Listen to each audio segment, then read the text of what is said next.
Mas como que a gente vai identificar o paciente isquêmico? Aqui eu trouxe, muitos não conhecem essa cascata de isquemia.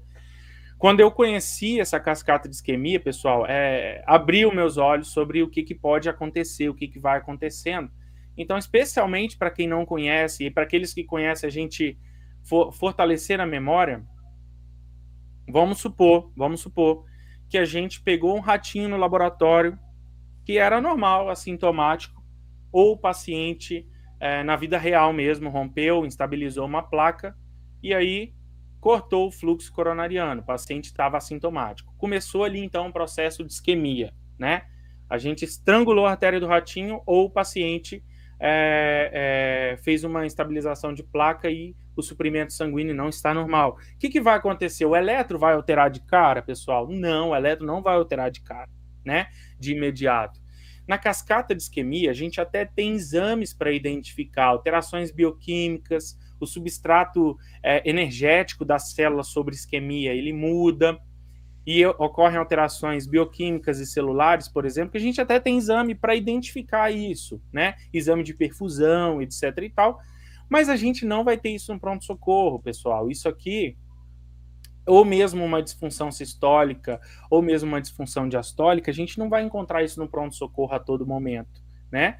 Então, a gente vai se prender, e é o tema principal da aula, bem aqui nessa parte. Ou seja, a duração da isquemia aconteceu, foi evoluindo minutos, horas, a gente vai ver melhor como o eletro vai se alterando a partir do início da sua alteração, mas a gente tem que entender que o doente, às vezes, ele pode chegar no pronto-socorro e ter um eletro, pessoal, absolutamente normal, ok? Fala, meus amigos e minhas amigas. Se você está vendo esse vídeo aqui, é porque você está assistindo um resumo de uma aula da comunidade Intube. Essa comunidade é focada em urgência, emergência, pacientes graves, e você está assistindo aqui um resumo, tá?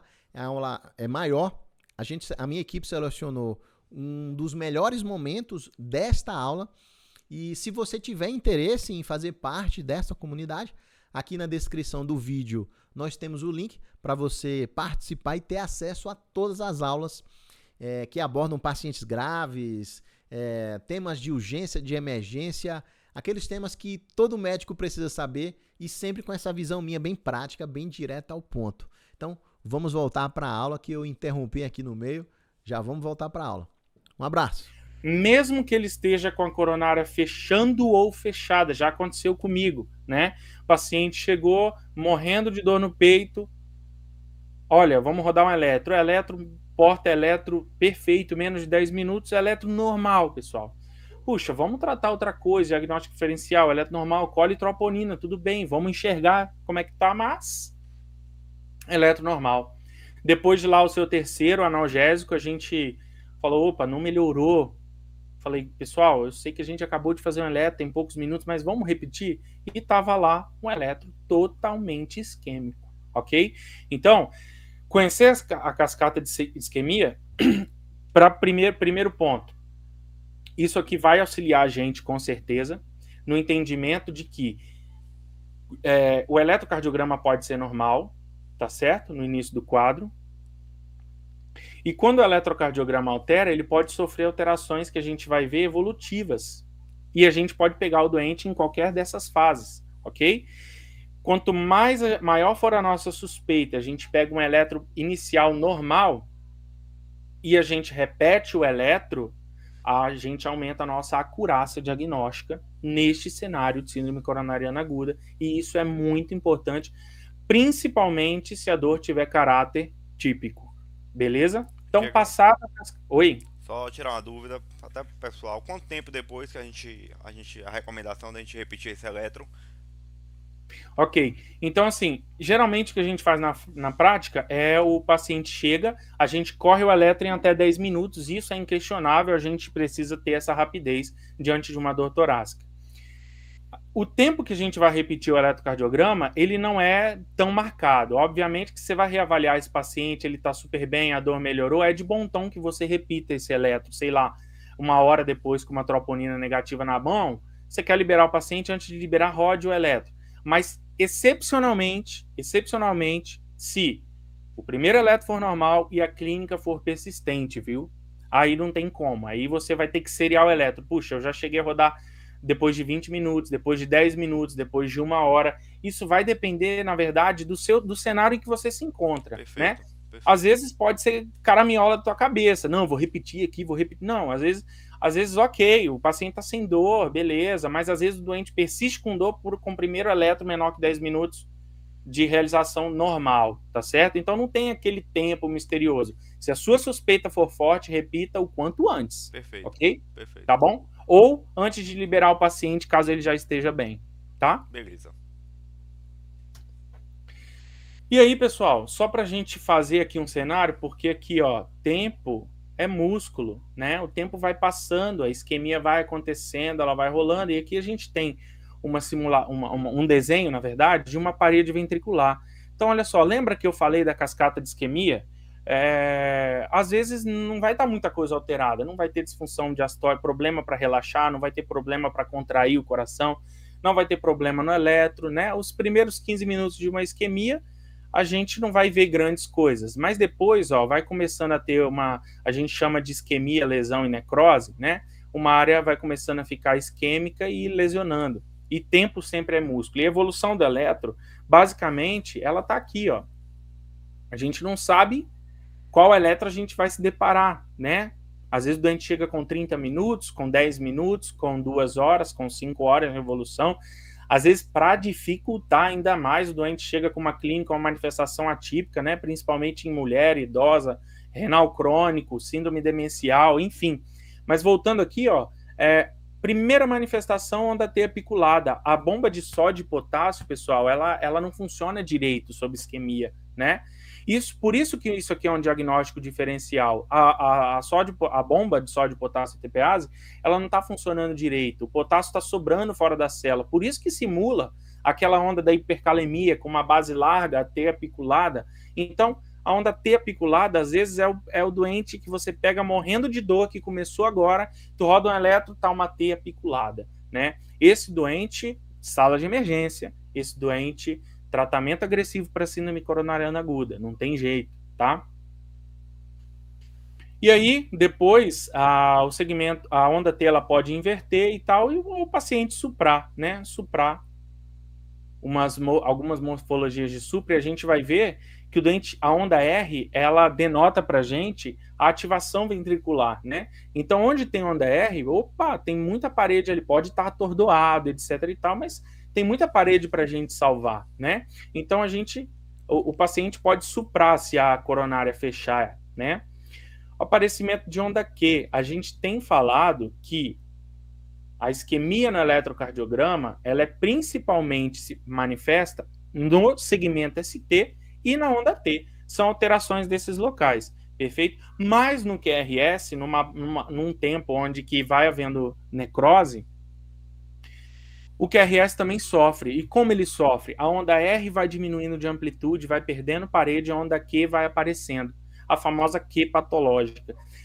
Só uma observação, nem toda onda Q é isquemia, é morte celular, pode ter outra coisa, pode ser doença de depósito, etc. Mas no cenário agudo de isquemia, inevitavelmente, o doente está com a coronária fechada, passou de horas, ele vai aparecer onda Q, vai perder onda R, o supra persiste. Como essa figura aqui é sensacional, porque depois de um tempo, a T até inverte, tá certo? Depois, depende como foi a estratégia de reperfusão, depende do montante de isquemia que o coração sofreu, vai depender de muita coisa. Ou ele pode normalizar, ou ele pode ficar um Qzão com um Szão, né? Mas no cenário de isquemia aguda, pessoal, a gente vai encontrar mais ou menos essa evolução aqui, ó. Doente normal, segundos a poucos minutos, minutos a hora, opa, a coronária fechou, começou a aparecer onda Q. Por isso que na definição de infarto, uma nova alteração ou surgimento de uma nova onda Q, como a gente está vendo aqui, tá certo? Isso é infarto, ok? Para a gente só gravar um pouquinho, né? A gente gosta desse negócio de, me dá um macete. O macete é isso aqui, ó. A gente vê com essa outra representação por figura, área sobre necrose, área sobre lesão e área sobre isquemia.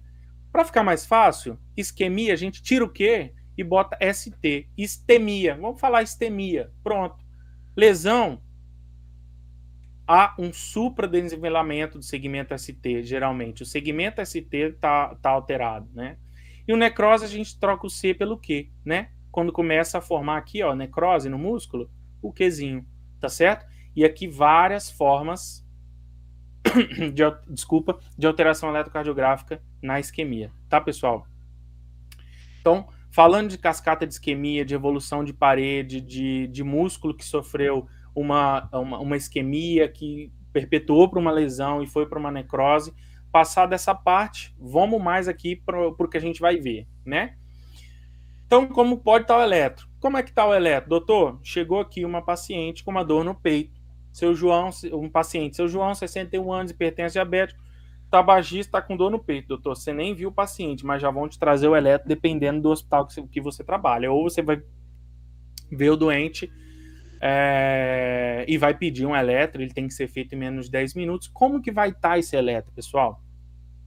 Não tem como a gente saber. A gente não escolhe, né? A gente não põe aquele filtro lá sabe, aquele filtro do iFood que você vai pedir o alimento, aí você coloca, não, eu quero mais avaliado, eu quero mais próximo da minha casa, eu quero sem taxa de entrega. Não tem filtro, pessoal. Então, como pode, na prática, estar o eletrocardiograma no cenário de dor torácica?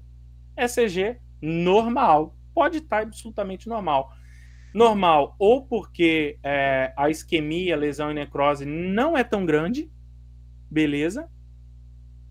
Ou porque você fez muito precocemente, ok? Por isso que eu avisei que a acurácia diagnóstica do eletrocardiograma, ela aumenta a cada tempo na isquemia, a cada vez que o tempo passa, né? Ou aqui, pessoal, bronca, pode ser bronca, o eletro pode não estar diagnóstico, a gente vai ver alguns exemplos, né? Especialmente quando o eletro está normal ou quando ele é não diagnóstico, a gente pode lançar um monte de ferramentas para estratificação de risco, né? A gente pega o doente e aí a gente tem como avaliar ali com outros parâmetros, né? Se aquele doente realmente pode ter isquemia ou não. É o pensamento probabilístico, eu sei, mas são ferramentas que nos ajudam, a gente já vai ver, né? Como a gente estratifica esse doente, para não perder a chance de, o eletro está normal ou não diagnóstico, vou mandá-lo para casa. A gente vai ver melhor o que é um eletro não diagnóstico. Ou o eletro pode estar com todas essas alterações de isquemia que a gente acabou comentando, principalmente no segmento ST e na onda T. Ou o eletro com supra e um BRE novo, ou um BRE novo, né? Aquele supra padrão isquêmico, ou um bloqueio de ramo esquerdo novo, ou supostamente novo, viu, pessoal? Aqui a gente não vai abordar como diferenciar um BRE novo de um BRE antigo.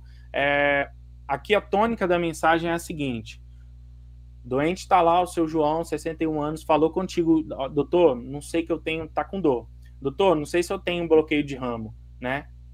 Não sei, então se é supostamente novo, a gente conduz como supra. A gente vai atacar, a gente vai atacar de AS clopidogrel, enfim, né, ou só AS e tal, ou a gente vai levar o paciente para hemodinâmica, né? Então pode estar dessas três formas. Então, falando de eletro não diagnóstico, destrinchando um pouco mais isso, pessoal, a gente pega aqui na derivação V6, né, bem aqui onde a gente encontra a parte mais lateral aqui do coração, a gente tem uma onda R bem grandona, ó, ela até está cortada aqui em cima, é muito grande essa onda R, com um infra aqui, ó, mais ou menos de 1 milímetro, inversão de onda T, né? Isso é um padrão clássico de strain, né? De sobrecarga de ventrículo esquerdo. É um paciente que a gente perdeu a análise do segmento ST e da onda T, né? Esse eletro já é do paciente basal. Em todas essas situações aqui, se a gente vira o paciente e ele trouxer o eletro e a gente souber que antes daquele cenário agudo ele tem o eletro já alterado, fica bem mais fácil para a gente. Ok, mas é um eletro não diagnóstico. Bloqueio de ramo direito, aqui a gente está vendo em V1. Especialmente V1 a V3, o bloqueio de ramo direito atrapalha a gente, porque já é um padrão, um desvio para a direita, a gente encontrar essa onda R grande, né? R ou R' grande com inversão de T. Perdemos. V3 olha só, tem aquele mesmo padrão ou parecido, porque o problema é praticamente o mesmo. Só que aqui hipertrofia septal. Então, cardiomiopatia hipertrófica. É um eletro onde, principalmente na parede anteroseptal, o eletro vai estar nesse padrão, né, de uma onda R alta. Olha o segmento ST e a onda T, que feio. É um eletro não diagnóstico. O paciente usa marca-passo, pessoal. Perdemos, né? Por quê? Porque geralmente, simula um bloqueio de ramo esquerdo, uma corrente de lesão, né? Que está bem aqui. Ou o doente pode ter uma repolarização precoce, né? Aqui a gente vai ter que acostumar, porque a repolarização precoce, ela tá com o paciente, ele eventualmente, se ele tiver um alerta prévio, a gente já vai enxergar, né?